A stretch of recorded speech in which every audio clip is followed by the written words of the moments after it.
ಮಧ್ಯಪ್ರಾಚ್ಯ ದೇಶಗಳಲ್ಲಿ ಯುದ್ಧದ ಸನ್ನಿವೇಶದ ಕಾರಣಕ್ಕೋಸ್ಕರ ಈಗಾಗಲೇ ಗ್ಯಾಸ್ ಸಮಸ್ಯೆ ಎದುರಾಗಿದೆ. ಕಮರ್ಷಿಯಲ್ ಗ್ಯಾಸ್ ಉತ್ಪಾದನೆ ಕಡಿಮೆ ಆಗಿರುವಂತದ್ದು. ಈ ಕಾರಣದಿಂದಾಗಿ ಅನೇಕ ಹೋಟೆಲ್ ಉದ್ಯಮ ಇರಬಹುದು, ದೇವಸ್ಥಾನಗಳಿರ್ಬೋದು, ಕಮರ್ಷಿಯಲ್ ಗ್ಯಾಸ್ ಬಳಸುವ, ಅದರ ಜೊತೆಗೆ ಡೊಮೆಸ್ಟಿಕ್ ಗ್ಯಾಸ್ಗಳಲ್ಲೂ ಕೂಡ ಸಮಸ್ಯೆ ಆಗಿರುವಂತದ್ದು. ಇದು ಆಹಾರದ ಉತ್ಪಾದನೆಗೆ ಬಹಳ ದೊಡ್ಡ ಎಫೆಕ್ಟ್ ಕೊಟ್ಟಿದೆ. ಹಾಗಾಗಿ ಅನೇಕ ಕಡೆಗಳಲ್ಲಿ ಸೌದೆ ಒಲೆಗಳನ್ನು ಬಳಸ್ತಾ ಇದ್ದಾರೆ. ನಾನೀಗ ನಿಮ್ಮ ದೃಶ್ಯಗಳಲ್ಲಿ ತೋರಿಸ್ತಾ ಇದ್ದೀನಿ. ಇದು ಮಂಗಳೂರಿನಲ್ಲಿರುವಂತಹ, ಮಂಗಳೂರಿನ ಪಂಪೆಲ್ ಬಳಿ ಇರುವಂತಹ ಒಂದು ಸೌದೆ ಕಟ್ಟಿಗೆಯನ್ನ ಮಾರಾಟ ಮಾಡುವಂತಹ ಒಂದು ಜಾಗ.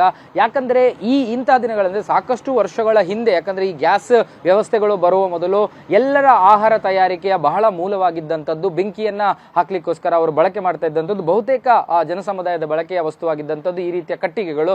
ಈ ಕಟ್ಟಿಗೆಗಳನ್ನ ತೆಗೆದುಕೊಂಡು ಹೋಗಿ ಕಟ್ಟಿಗೆಗಳ ಮೂಲಕ ಅಲ್ಲಿ ಬೆಂಕಿಯನ್ನ ಉತ್ಪಾದಿಸಿ ಅಲ್ಲಿ ಆಹಾರ ತಯಾರಿಸುವಂಥದ್ದು ಸುಮಾರು ವರ್ಷಗಳ ಹಿಂದೆ ನಡ್ಕೊಂಡು ಬಂದಂಥದ್ದು. ಆದ್ರೆ ಅದು ಮತ್ತೆ ಒಂದಷ್ಟು ಅಧಪತನಕ್ಕೆ ಹೋಯ್ತು. ಯಾಕಂದ್ರೆ ಆ ಜಾಗಗಳಿಗೆ ಗ್ಯಾಸ್ ಬಂದಿತ್ತು. ಗ್ಯಾಸ್ ಬಂದ ಕಾರಣಕ್ಕೆ ಅದೆಲ್ಲವೂ ಕೂಡ ಅಧಪತನಕ್ಕೆ ಹೋಯಿತು.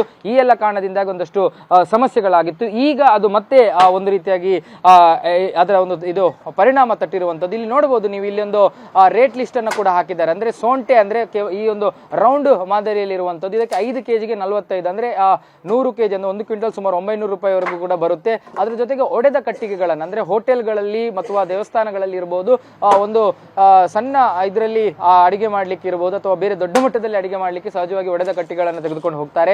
ಅದಕ್ಕೂ ಕೂಡ ಕ್ವಿಂಟಲ್ಗೆ 1000 ರೂಪಾಯಿವರೆಗೆ ಒಂದು ರೇಟ್ ಲಿಸ್ಟ್ ಅನ್ನ ಮಾಡಲಾಗಿದೆ. ಕಳೆದ 2 ದಿನಗಳಿಂದ ಬಹಳ ದೊಡ್ಡ ಮಟ್ಟದಲ್ಲಿ ಇದರ ಒಂದು ಇಂಪ್ಯಾಕ್ಟ್ ಆಗಿದೆ. ಯಾಕಂದ್ರೆ ಈ ಮಂಗಳೂರಿನ ನಗರ ಪ್ರದೇಶದಲ್ಲಿರುವಂತಹ ಜಾಗ, ಈ ಒಂದು ಇದರಲ್ಲಿ ಸುಮಾರು ಹೆಚ್ಚಿನ ಸಂಖ್ಯೆಯಲ್ಲಿ ಈಗಾಗಲೇ ಬೇರೆ ಬೇರೆ ಕಡೆಗಳಿಂದ 2 ದಿನಗಳಲ್ಲಿ ಬರ್ತಾ ಇದ್ದಾರೆ. ಇದರ ಬಗ್ಗೆ ಮಾತನಾಡೋಕೆ ಇದರ ಮಾಲೀಕರಿದ್ದಾರೆ.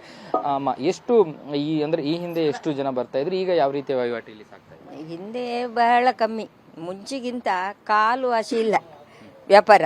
ಅಂದರೆ ಮುಂಚೆ ಇದು ಬೇಕರಿ ಅದು ಇದು ಮತ್ತು ಕೆಲವು ಸಂಸ್ಥೆಗಳು ಎಲ್ಲ ಇತ್ತು. ಎಲ್ಲ ಗ್ಯಾಸ್ ಆಗಿ ನಮಗೆ ವ್ಯಾಪಾರನೇ ಇಲ್ಲ, ಕಾಲು ವಾಸಿ ವ್ಯಾಪಾರ ಇಲ್ಲ.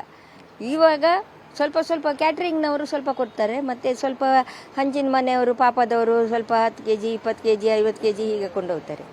ಮತ್ತು ಸ್ವಲ್ಪ ಕ್ಯಾಟ್ರಿಂಗ್ನವರು ಅವರೊಂದು 1.5 ಕ್ವಿಂಟಲು 2 ಕ್ವಿಂಟಲು ಈ ಥರ ಕೊಂಡೋಗ್ತಾರೆ. ಈಗ 2 ದಿವಸದಿಂದ PG ಅವರು ಮತ್ತು ಹೋಟೆಲ್ ಅವರು ಹೊಸಬರೇ, ನಮ್ಮ ಪರ್ಮನೆಂಟ್ ಗಿರಾಕಿ ಅವರೆಲ್ಲ ಹೊಸಬರೇ ಬರ್ತಾ ಇದ್ದಾರೆ 2 ದಿವಸದಿಂದ.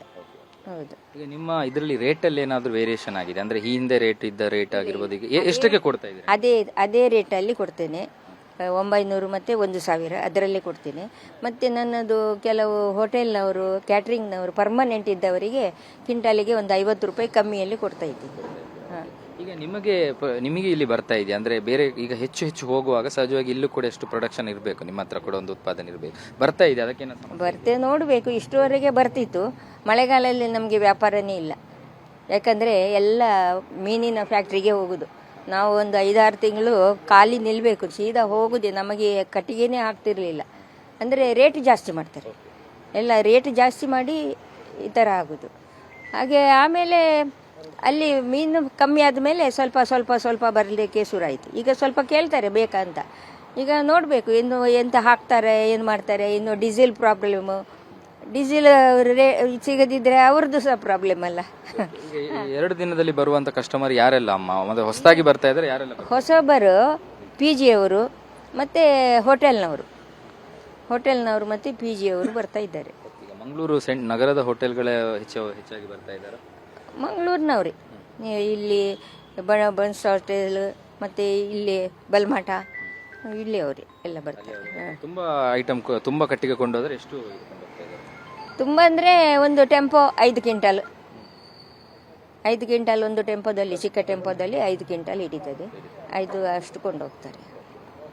ಈ ಹಿಂದೆ ಅಂಥದ್ದೇನು ನಿಮಗೆ ಅಷ್ಟು ಹೋಟೆಲ್ನವ್ರು ಹೆಚ್ಚು ಬರ್ತಿರ್ಲಿಲ್ಲ, ಕಮ್ಮಿ. ಕ್ಯಾಟ್ರಿಂಗ್ನವರು ಸ್ವಲ್ಪ ಬರ್ತಿದ್ರು. ಅವರು ಸಹ ಸೀಸನ್ ಇರುವಾಗ ಮಾತ್ರ ಇಲ್ಲ ಕ್ಯಾಟ್ರಿಂಗ್ ಸಹ ಆಗೋದು, ಮದುವೆ ಎಲ್ಲ ಇರುವಾಗ. ಇಲ್ಲದ್ರೆ ಇಲ್ಲ. ಹೋಟೆಲ್ನವ್ರಿಗೆ 1-2 ಅಷ್ಟೇ. ಅದು ಸಹ ಅವರಿಗೆ ಬೇರೆ ಎಲ್ಲ ಸಿಕ್ಕಿದರೆ ಕಮ್ಮಿ. ಆದರೂ ನಮ್ಮದು ವ್ಯಾಪಾರ ಸ್ವಲ್ಪ ನಡೀತಾ ಇರ್ತದೆ. ಅಂದರೆ ಒಬ್ಬರು ಜನ ಇದ್ದಾರೆ ಕೆಲಸ ಮಾಡಲಿಕ್ಕೆ, ಹಾಗೆ ನಡೀತಾ ಇದ್ದಾರೆ. ಹೌದು.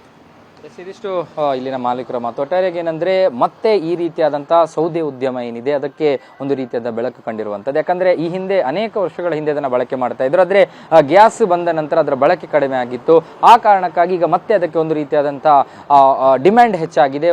ಹೆಚ್ಚಿನ ಸಂಖ್ಯೆಯಲ್ಲಿ ಕಳೆದ 2 ದಿನಗಳಲ್ಲಿ ಮಂಗಳೂರು ನಗರ ಭಾಗದಲ್ಲಿ ಅದರ ಒಂದಷ್ಟು ಸರಬರಾಜು ಆಗ್ತಾ ಇರುವಂತದ್ದು. ಕ್ಯಾಮರಾ ಪರ್ಸನ್ ಅಶೋಕ್ ಜೊತೆ ಭರತ್ರಾಜ್, ಏಷ್ಯಾನೆಟ್ ಸುವರ್ಣ ನ್ಯೂಸ್, ಮಂಗಳೂರು.